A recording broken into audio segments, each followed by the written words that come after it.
ഗുണ്ടാ നേതാവ് ഓംപ്രകാശ് പ്രതിയായ ലഹരിക്കേസിൽ കൊക്കെയിൻ സാന്നിധ്യം സ്ഥിരീകരിച്ച് ഫോറൻസിക് പരിശോധനാ റിപ്പോർട്ട്. ഓംപ്രകാശ് താമസിച്ചിരുന്ന ഹോട്ടൽ മുറിയിലാണ് കൊക്കെയിന്റെ സാന്നിധ്യം സ്ഥിരീകരിച്ചത്. നിതിൻ അംബുജൻ കൊച്ചിയിൽ നിന്ന് വിവരങ്ങളുമായി ചേരുന്നുണ്ട്. നിതിൻ, എന്താണ് വിവരങ്ങൾ? നിതിൻ,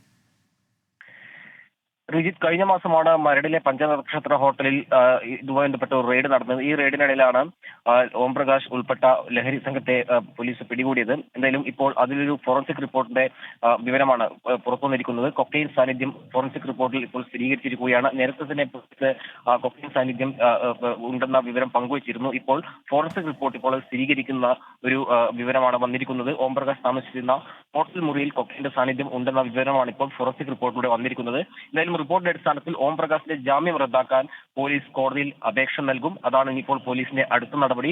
ഈ സംഭവവുമായി ബന്ധപ്പെട്ട് ഈ കേസിൽ നേരത്തെ സിനിമാ താരങ്ങളായ ശ്രീനാഥ് ഭാസിയും അതോടൊപ്പം തന്നെ പ്രയാഗ മാർട്ടിനെയും ചോദ്യം ചെയ്തിരുന്നു. അതുകൊണ്ട് തന്നെ ഇനിയിപ്പോൾ ഈ അന്വേഷണ സംഘത്തിന്റെ തുടർ നീക്കങ്ങൾ ഏറെ പ്രധാനപ്പെട്ടതാണ്. ഇതിനിടയിലാണ് ഇപ്പോൾ ഫോറൻസിക് സംഘ പരിശോധനാ റിപ്പോർട്ടിന്റെ വിവരങ്ങൾ പുറത്തുവന്നിരിക്കുന്നത്. ശരി. നിതിൻ അംബുജൻ വിവരങ്ങൾ നൽകുകയായിരുന്നു കൊച്ചിയിൽ നിന്ന്.